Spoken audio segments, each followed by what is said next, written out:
दोस्तों ये कहानी ऐसे दो आदमियों की है जिन्हें बहुत साल पहले फ्रीज कर दिया गया था, लेकिन एक दिन जब उन्हें बाहर निकाला गया तब उन्हें पता चलता है कि दुनिया से मर्दों का नामो निशान मिट चुका है। हर जगह सिर्फ औरतें हैं और इन औरतों के बीच सिर्फ ये दो मर्द ही बचे हुए हैं। तो कहानी शुरू होती है साल 1991 से। यहाँ पर हम एक प्रेस कॉन्फ्रेंस को देखते हैं जो कि हो रही थी इस सदी के पहले ह्यूमन हाइबरनेशन के बारे में, और इसमें वॉलंटियर कर रहे थे दो आदमी जिनके नाम थे मैक्स और जॉन। वहीं पर हम प्रोफेसर अजगर जोराट को देखते हैं जिसने इस मशीन को बनाया था। फिर प्रोफेसर हमें बताता है कि हमारा ये एक्सपेरिमेंट सफल हुआ है। हमने इस चिंपैंजी को 6 महीने के लिए उस चैम्बर में डाल रखा था और इस चिंपैंजी की उम्र बिल्कुल नहीं बढ़ी, ऊपर से वो बिल्कुल स्वस्थ है। इसलिए प्रोफेसर अब अपने अगले एक्सपेरिमेंट के लिए इंसानों का इस्तेमाल करना चाहता है, जिसके लिए ये दोनों आदमी इस मशीन में जाना चाहते हैं। प्रोफेसर कहता है कि इस बार वो इन दोनों को 3 साल के लिए इस मशीन में डालना चाहता है, लेकिन ये काम बहुत ज्यादा रिस्की था क्योंकि इंसान का शरीर चिंपैंजी के शरीर से बहुत अलग होता है, इसलिए इस काम में कुछ मुश्किलें हो सकती हैं। लेकिन इस सब के बाद भी मैक्स और जॉन इस मशीन में जाने के लिए तैयार थे। आगे उस मशीन को चालू किया जाता है और मैक्स और जॉन को उस मशीन के अंदर डाला जाता है। अब धीरे धीरे वक्त बीतता है और देखते ही देखते 50 साल बीत जाते हैं। आगे उस मशीन को खोला जाता है और मैक्स और जॉन को बाहर निकाला जाता है। उनके बाहर आते ही हम देखते हैं कि इन दोनों की उम्र थोड़ी भी नहीं बढ़ी। जिस उम्र में इन दोनों को उस मशीन में डाला गया था अभी भी इनकी उम्र वो ही है। अब इनको भूख लगी थी तो 3 लड़कियां इनके लिए खाना लेकर आती हैं। अब इतने सालों से इन दोनों ने कुछ नहीं खाया था तो ये लोग खाने का स्वाद भी भूल चुके थे। आगे मैक्स कहता है कि मैंने मशीन के अंदर एक शराब की बोतल और एक बीड़ी का बंडल छुपा के रखा था और अब उसको बाहर निकालने का वक्त आ चुका है। जिसके बाद वो अपना सामान बाहर निकालता है और वो दोनों वहीं पर बीड़ी जलाकर पीने लगते हैं। लेकिन जैसे ही वहाँ पर धुआं फैलता है हर जगह पर अलार्म बजने लग जाता है। इसी दौरान वहाँ पर 2 औरतें आती हैं और आग को बुझाने लगती हैं। थोड़ी देर बाद वहाँ पर डॉक्टर ब्लॉन्ड नाम की एक औरत आती है और उनको बताने लगती है कि प्रोफेसर अजगर जोराट अब मर चुके हैं। अब ये सुनकर वो दोनों हैरान हो जाते हैं। डॉक्टर ब्लॉन्ड कहती है कि यहाँ पर एक महायुद्ध हुआ था और इस युद्ध में कुछ ऐसा हुआ कि इस धरती के सारे मर्द उसमें मारे गए। अब धरती पर सिर्फ औरतें ही बची हैं और तुम लोग भी इसलिए बच गए क्योंकि तुम इस मशीन में बंद थे। अब इस बात को सुनकर ये दोनों बौखला जाते हैं और वहाँ से भागने लगते हैं। लेकिन जैसे ही वो बाहर के दरवाजे को छूते हैं उन्हें बिजली का एक जोर का झटका लगता है और वो नीचे गिर जाते हैं। आगे जॉन इस बारे में सोचने लगता है और वो मैक्स से कहता है कि सब कुछ ठीक है क्योंकि हम 50 साल से इस मशीन के अंदर थे इसलिए हमें ये सब लग रहा है, जबकि ऐसा कुछ भी नहीं है। मैक्स कहता है कि भाई तू बिल्कुल ठीक कह रहा है, अगर इस धरती पर मर्द ही नहीं है तो हमारी जनरेशन आगे कैसे बढ़ रही है। उधर दूसरी तरफ इनकी बातों को डॉक्टर ब्लॉन्ड सुन रही थी और फिर वो इन्हें जवाब देती है कि यहाँ पर बच्चे मशीन से बनाए जाते हैं। अब ये बात सुनकर उन दोनों की और ज्यादा फटने लग जाती है। उधर दूसरी तरफ डॉक्टर ब्लॉन्ड के पास एक और डॉक्टर मारिया आती है। वो उसे कहती है कि तुम्हें अपने रिसर्च के बारे में बाकी के डॉक्टर से भी बात करनी चाहिए और तुम ऐसे ही चुपके से इन पर रिसर्च नहीं कर सकती। उधर दूसरी तरफ हम मैक्स और जॉन को देखते हैं जिनके कमरे में एक टीवी अचानक चालू हो जाता है और उसमें एक बच्ची कुछ बोल रही होती है। अब ये देखकर जॉन समझ जाता है कि अब जो बच्चे पैदा हो रहे हैं वो टेस्ट ट्यूब की मदद से पैदा हो रहे हैं। अब ये सुनकर मैक्स दुखी हो जाता है और कहता है कि ये लोग बच्चों के साथ ऐसा कैसे कर सकते हैं। जॉन कहता है कि पिछले 50 सालों में बहुत कुछ बदल चुका है, आजकल तो इन औरतों को हमारे काले घोड़ों की भी जरूरत नहीं रही। जिसके बाद वो दोनों दारू पीने लगते हैं और इमोशनल हो जाते हैं। फिर अगली सुबह जैसे ही उन दोनों की आंख खुलती है ये लोग अपने सामने डॉक्टर ब्लॉन्ड को देखते हैं। वो इनसे पूछती है कि तुम दोनों को कैसा महसूस हो रहा है। इस पर मैक्स कहता है कि अभी तो ठीक ही है, लेकिन अगर तुम मेरे लिए घोड़ी बन जाओ तो मजा आ जाएगा। अब ये सुनते ही डॉक्टर ब्लॉन्ड की सटक जाती है और वो उसे उठाकर नीचे पटक देती है। अब ये देखकर जॉन मैक्स से कहता है कि भाई इन औरतों को मजदूरी के बारे में कुछ नहीं पता और अगर ऐसे ही चलता रहा तो हमें हिलाकर ही काम चलाना होगा। फिर थोड़ी देर बाद डॉक्टर ब्लॉन्ड कुछ गार्ड्स को अपने साथ लेकर आती है और उन दोनों को बताने लगती है कि पूरी दुनिया में रेडिएशन फैल चुका है और अगर कोई भी इंसान बाहर जाता है तो रेडिएशन से उसकी मौत हो जाती है। हमारे पास एक जानवर था जिसकी रेडिएशन की वजह से मौत हो गई। अब ये दोनों जाकर सारे जानवरों को चेक करने लगते हैं। इसी दौरान वहाँ पर उनकी मुखिया टुनटुन मौसी आती है जिसको देखकर मैक्स हैरान हो जाता है और उससे बात करने लगता है। वो उससे उसकी उम्र पूछता है पर तभी वहाँ पर एक औरत उसे कहती है कि भीसड़ी वालों तुम्हें पता है तुम्हारी उम्र क्या है, तुम दोनों 86 साल के हो चुके हो। लेकिन मैक्स को इस बात से कोई फर्क नहीं पड़ता और वो टुनटुन मौसी के पास जाने लगता है। लेकिन तभी सारे गार्ड्स मैक्स को दबोच लेते हैं और उसकी गींड मारने लगते हैं। पर तभी पीछे से टुनटुन मौसी उन्हें आवाज लगाती है कि इसको छोड़ दो। आगे मैक्स उसे कहता है कि तुम लोग हमसे झूठ क्यों बोल रहे हो, यहाँ पर क्या हुआ था और सारे मर्द कहाँ चले गए। तभी टुनटुन मौसी उन्हें सारी बातें बताती है और कहती है कि ये गलती उस प्रोफेसर अजगर जोराट की थी। उसने एक ऐसी मशीन बनाई जिससे वो चाहता था कि मर्दों की उम्र ना बढ़े, लेकिन बाद में उसी मशीन ने उन सभी मर्दों की जान ले ली। अभी सुनते ही जॉन कहता है कि ऐसे कैसे हो सकता है, हम लोग तो अभी भी जिंदा है और अगर तुम चाहो तो हम दोनों तुम्हारी मदद कर सकते हैं। हम तो अब सभी की ठुकाई करके बच्चे भी पैदा कर सकते हैं। लेकिन ये सुनते ही टुनटुन मौसी गुस्सा हो जाती है। इसी दौरान उसकी नजर एक पेड़ पर पड़ती है जिस पर थोड़ी देर पहले तक तो 2 सेब लटके हुए थे, लेकिन ये चूतिए उन्हें तोड़कर खा गए। ये देखकर टुनटुन मौसी उन्हें कहती है कि तुम्हें पता है ना बाइबल में क्या हुआ था, सारी लड़ाई एक सेब की वजह से हुई थी और तुम लोग वो सारी चीजें वापस शुरू कराना चाहते हो। जिसके बाद वो उन दोनों को कुत्ते की तरह मारकर एक कमरे में बंद करवा देती है। अब मैक्स यहाँ पर रोने लग जाता है क्योंकि उसने पहली बार औरतों से मार खाई थी, पर इस पर जॉन उसे समझाने लगता है कि भाई तुम चिंता मत करो, हम लोग जल्दी ही यहाँ से निकल जाएंगे और मुझे पूरा भरोसा है कि यहाँ के बाहर भी एक दुनिया होगी। उधर दूसरी तरफ हम डॉक्टर ब्लॉन्ड को देखते हैं जो कि सोच रही थी कि घोड़ी बनकर कैसा लगता होगा। अब इसका पता लगाने के लिए वो सबसे ज्यादा उम्र वाली एक औरत के पास जाती है और उसे कहती है कि आपकी इमारत पर तो बहुत मजदूरों ने काम किया होगा, इसलिए मुझे ये बताओ कि मजदूरी करके कैसा लगता है। इस पर वो औरत उससे पूछती है कि क्या हुआ, तुमको उन दोनों में से किसी से प्यार हो गया क्या। लेकिन प्यार क्या होता है डॉक्टर ब्लॉन्ड को इसके बारे में पता ही नहीं था। तभी वो औरत उसे समझाने लगती है कि अगर तुम उसके काले घोड़े की सवारी तब तक करो जब तक वो तुम्हारी गहरी गुफा में थूक ना दे, उसे ही मजदूरी करना कहते हैं और ये करके तुम बच्चे भी पैदा कर सकती हो।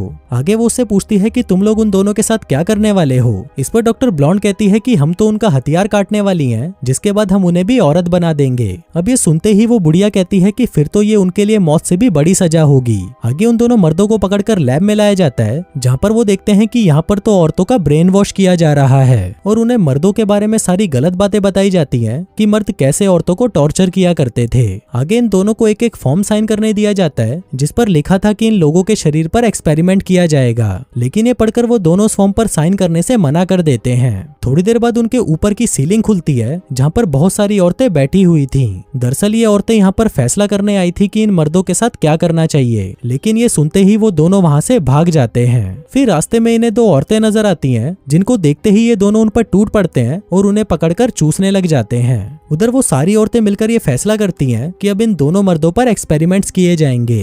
दूसरी तरफ वो दोनों भागते हुए नीचे पहुंच जाते हैं जहाँ पर उनको एक अंडरग्राउंड रास्ता नजर आता है जिसकी मदद से वो दोनों नीचे पहुंच जाते हैं। फिर बाहर आते ही इनको वहाँ पर एक शराब की बोतल मिलती है और उसके साथ एक न्यूज़पेपर भी जिसमें लिखा था कि 1993 में एक ऐसा हादसा हुआ था जिसमें सारे मर्द मारे गए। इसी दौरान वहाँ पर उनको पकड़ने के लिए गार्ड्स पहुंच जाते हैं जिनको देखते ही वो वहाँ से भागकर एक टनल की मदद से बाहर आ जाते हैं। फिर बाहर आते ही इन्हें वहाँ पर बहुत सारी औरतें दिखाई देती हैं जो कि पार्टी कर रही थी। दरअसल ये औरतें बागी थीं जो इनकी लीडर टुनटुन मौसी के नियमों को नहीं मानती थीं। अब वो दोनों ये सब देख ही रहे थे कि तभी वहाँ पर गार्ड्स आ जाती हैं और इन दोनों को दबोच लेती हैं। वहीं नीचे भी वो औरतें गार्ड्स को देखकर डर जाती हैं और वहाँ से भागने लगती हैं। अब इसी भगदड़ का फायदा उठाकर मैक्स और जॉन भी गार्ड्स को चकमा दे देते हैं और वहाँ से भाग जाते हैं। लेकिन भागते भागते ये लोग एक लिफ्ट में पहुंच जाते हैं और वहाँ पर देखते हैं डॉक्टर ब्लॉन्ड को, जिसको देखकर ये दोनों डर जाते हैं। पर तभी डॉक्टर ब्लॉन्ड उनको समझाती है कि अगर तुम लोग बाहर गए तो जिंदा नहीं बचोगे। इस पर वो दोनों उसे कहते हैं कि हमको चूतिया मत बनाओ। तभी डॉक्टर ब्लॉन्ड उन दोनों को एक मशीन के पास लेकर जाती है और उन्हें उससे बाहर देखने के लिए कहती है। फिर उस मशीन से देखने पर उनको पता चलता है कि बाहर हर जगह तबाही मची है और कोई भी इंसान बाहर जिंदा नहीं रह सकता।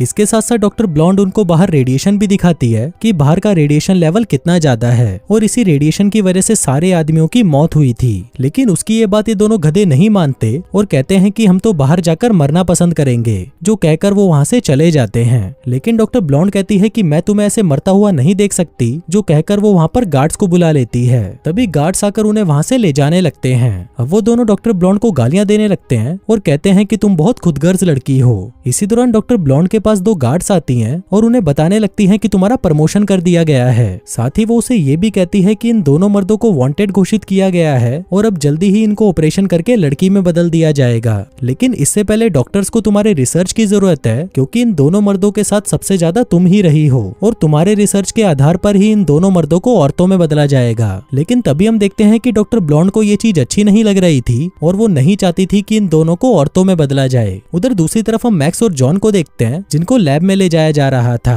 तभी वो दोनों चिल्लाने लग जाते हैं कि हम औरत बनने की बजाय मरना पसंद करेंगे। लेकिन वो औरतें किसी की नहीं सुनती और मैक्स को अंदर लेकर जाने लगती हैं। इसी दौरान मैक्स की नजर उसकी पत्नी पर पड़ती है, जो उसे कहती है कि जब तुम हाइबरनेशन में गए तब मेरे पेट में तुम्हारा बच्चा था, लेकिन तुमने ना तो मेरी परवाह करी ना अपने बच्चे की, और तब से ना मैं तुम्हें पसंद करती हूँ और ना ही किसी दूसरे मर्द को। जो कहकर वो उसका ऑपरेशन करने ही वाली थी कि तभी वहाँ पर डॉक्टर ब्लॉन्ड आ जाती है। वो उन दोनों को वहाँ से बचाकर भागने लगती है, लेकिन क्योंकि जॉन को एनेस्थीसिया का इंजेक्शन दिया गया था तो उसकी हालत बहुत ज्यादा खराब होने लगती है और उसे डरावने डरावने सपने भी आने लगते हैं। तभी ऊपर जाते ही उन्हें वहाँ पर 2 गार्ड्स नजर आती हैं। डॉक्टर ब्लॉन्ड उन्हें कहती है कि अपने कपड़े उतारो और इन दोनों आदमियों को दे दो। आगे मैक्स और जॉन उन कपड़ों को पहन लेते हैं जो कि रेडिएशन से बचने वाले सूट थे। इसके बाद वो उन दोनों को बाहर निकालने की कोशिश करती है, लेकिन मेन गेट नहीं खुलता।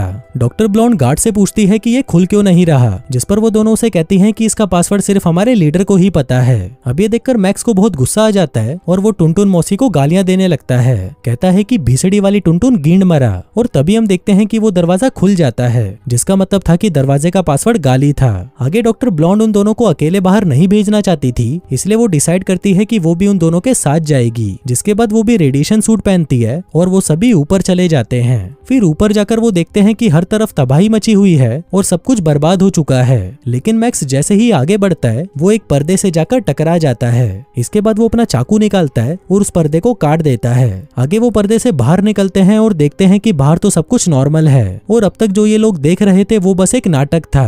फिर ये लोग चारों तरफ घूमने लगते हैं और इसी दौरान उन्हें एक बीच नजर आता है, जिसको देखकर ये बहुत खुश हो जाते हैं। लेकिन थोड़ी देर बाद उन सभी की ऑक्सीजन कम होने लगती है। पर तभी मैक्स अपना सूट उतार देता है और देखता है कि यहाँ पर कोई भी रेडिएशन नहीं है। वो भीसड़ी वाली टुनटुन मौसी इन दोनों के साथ बाकी सभी औरतों को भी बेवकूफ बना रही थी। फिर थोड़ा और आगे बढ़ने पर उन्हें वहाँ पर एक बड़ा सा घर दिखाई देता है। वो लोग उस घर के अंदर जाते हैं जहाँ पर उन्हें बहुत सारा खाना मिलता है। थोड़ी देर बाद वहाँ पर एक गार्ड एमा आ जाती है और उन्हें कहती है कि तुम लोगों को गिरफ्तार किया जाता है। पर इसी दौरान उसके सूट में ऑक्सीजन कम होने लगती है और वो वहीं पर गिर जाती है। तभी जॉन उसे उठाकर घर के अंदर ले जाता है और उसका सूट उतारने लगता है। लेकिन फिर जैसे ही एमा की आंख खुलती है वो जॉन के ऊपर चिल्लाने लगती है। इसी दौरान गलती से उनसे टीवी का रिमोट दब जाता है और तब उन्हें पता चलता है कि लीडर ने हर जगह ये अफवाह फैला दी है कि डॉक्टर ब्लॉन्ड की मौत हो चुकी है। जिसके बाद वहाँ पर 2 औरतों को दिखाया जाता है और कहा जाता है कि ये दोनों मैक्स और जॉन हैं, जिन्हें ऑपरेशन करके औरत बना दिया गया है। अब ये लोग ये सब देख ही रहे थे कि तभी उन्हें एहसास होता है कि बाहर से कोई आ रहा है और ये लोग जल्दी से जाकर छुप जाते हैं। इसी दौरान वहाँ पर लीडर टुनटुन मौसी आ जाती है और तब जाकर इन्हें पता चलता है कि ये घर टुनटुन मौसी का है। लेकिन तभी टुनटुन मौसी अपने घर की हालत को देखकर समझ जाती है कि यहाँ पर कोई और भी है। फिर जैसे ही वो अलमारी को खोलती है तभी मैक्स और जॉन उसे दबोच लेते हैं और तभी उन्हें पता चलता है कि टुनटुन मौसी कोई औरत नहीं बल्कि मर्द है। अब ये देखकर वो दोनों हैरान हो जाते हैं और उसे कहते हैं कि भीसड़ी के तू चाहता क्या है और क्यों कर रहा है ये सब। तब वो आदमी अपनी सारी सच्चाई बताता है कि 20 साल पहले मैं इस धरती पर इकलौता मर्द बचा था, लेकिन ये भीसड़ी वाले मुझे भी लड़की बनाना चाहते थे, इसलिए मैं खुद ही मेकअप करके और संतरे लगाकर औरत बन गया। जिसके बाद मैं उनके साथ ही रहने लगा और एक वक्त बाद मुझे यहाँ का लीडर बना दिया गया। मैक्स और जॉन उसे कहते हैं कि तुमने उन औरतों को बताया क्यों नहीं कि बाहर रेडिएशन जैसा कुछ नहीं है। जिस पर लीडर कहता है कि पहले तो यहाँ पर बहुत रेडिएशन था, लेकिन धीरे धीरे रेडिएशन खत्म होने लगा। इसके बाद मेरी ही हिम्मत नहीं हुई कि मैं इनको सब कुछ सच बता पाऊं, क्योंकि ये औरतें बहुत खतरनाक हैं। आगे मैक्स और डॉक्टर ब्लॉन्ड वहाँ पर मजदूरी करने लग जाते हैं और वहीं जॉन और एमा भी उनको देखकर शुरू हो जाते हैं। फिर अगले दिन वो दोनों उस लैब में पहुंच जाते हैं जहाँ पर बच्चों को बनाया जाता है। जिसके बाद वो उनके फॉर्मूले में अपनी प्यार की निशानी डाल देते हैं ताकि अगली बार जब इन बच्चों को बनाया जाए तो उनमें मर्द भी पैदा हो। जिसके कुछ सालों बाद हम देखते हैं कि जब बच्चे पैदा होते हैं तो वहाँ पर नर्स देखती है कि उनमें एक मर्द भी पैदा होता है। अब ये देखकर उस नर्स की फट जाती है। और दोस्तों इसी के साथ ही ये कहानी यहीं खत्म हो जाती है।